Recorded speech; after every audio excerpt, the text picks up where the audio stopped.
कौन था वह बहरूपिया राजा जो स्वयं को श्री कृष्ण बताता था?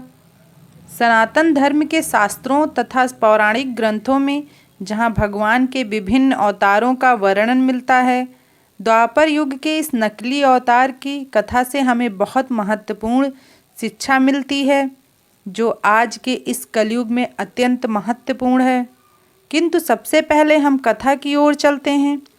बात द्वापर युग के उस समय की है जब भगवान कृष्ण द्वारकाधीश थे और समुद्र के एक बड़े क्षेत्र में उन्होंने अपनी देवताओं अत्यंत सुंदर नगरी बसाई हुई थी।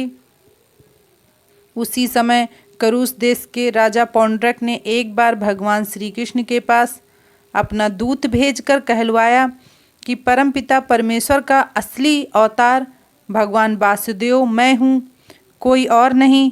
जिस समय पौंड्रक का दूत राजसभा में आया, भगवान श्री कृष्ण द्वारका की उस राजसभा में अपने सभासदों के साथ बैठे हुए थे।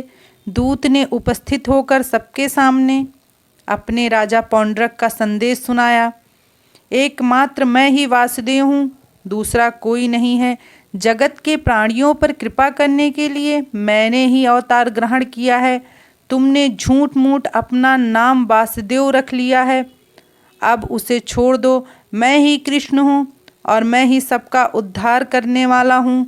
उस समय तो अपने को असली परमेश्वर का अवतार होने का दावा करने वाले राजा पौंड्रक का संदेश सुनकर सभी सभासद हंसने लगे।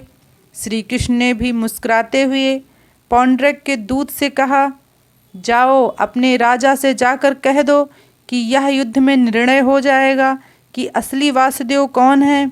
और हाँ, उससे कहना कि यदि मूर्खता का त्याग कर दे और ज्ञान का आश्रय ग्रहण करे, अन्यथा मैं अपने चक्र आदि चिन्हों को यूँ नहीं छोड़ूंगा।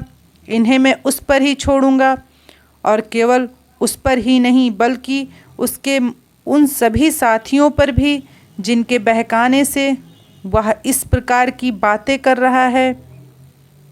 और उसने यहाँ दूत भेजने की गलती की है। राजा पौंड्रक उस समय काशी में अपने मित्र काशीराज के पास रह रहा था। कृष्ण द्वारा पौंड्रक के दूत को दिए गए उत्तर के बाद उनके बीच युद्ध होना तय था। भगवान श्री कृष्ण पौंड्रक की गलतियों को बहुत दिनों तक क्षमा करते रहे, लेकिन पौंड्रक युद्ध करने के लिए तैयार था।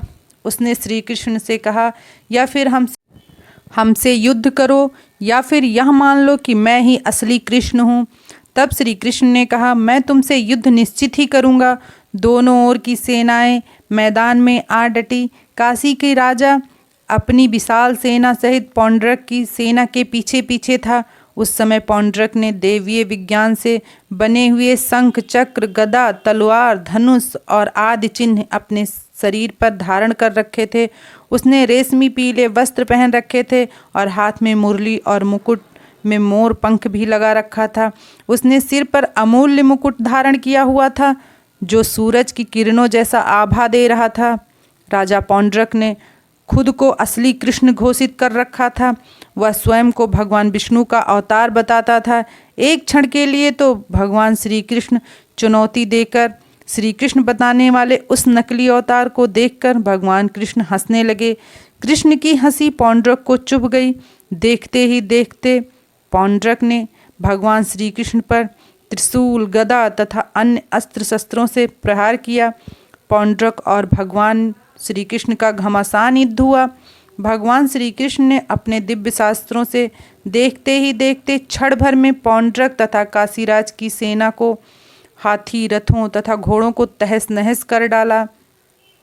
इसके बाद भगवान कृष्ण ने अपने सुदर्शन चक्र के प्रहार से उस पाखंडी अवतार का सिर धड़ से अलग कर डाला और अंत श्री कृष्ण ने पौंड्रक का अंत कर दिया। पौंड्रक का उद्धार करने के बाद श्री कृष्ण पुनः अपनी द्वारिका लौट गए। इस कहानी से हमें यह शिक्षा मिलती है कि झूठ चाहे जितना बड़ा हो, लेकिन एक दिन उसे सत्य से पराजित होना पड़ता है। हमेशा सत्य की जीत हुई है।